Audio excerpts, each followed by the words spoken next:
Nos faltaba Pepe del Campo, hablar contigo. Eres el comisario de esta exposición que empieza hoy, que se inaugura hoy, Arte y República. Ujú. Y bueno, me gustaría que nos contaras un poco hasta cuándo va a estar expuesta, cuántos participantes y además cómo se ha gestionado esta muestra.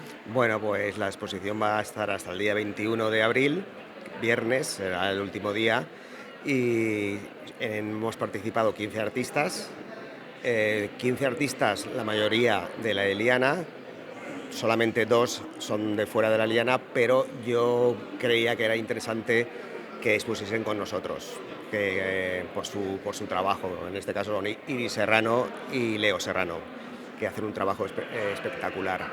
Bueno, la exposición, como se puede ver, es una exposición que ha quedado para mí impresionante, muy bien. Un lujo en un pueblo como la Eliana, tener una exposición sobre la República y que una sala como la que tenemos en el Nuevo Spy esté llena a reventar, es una satisfacción muy grande. La presentación ha sido muy emotiva, ha dado Mucho corazón. mucho corazón, mucho corazón, y el lema viene al pelo porque pienso que está muy bien y los compañeros han respondido muy bien.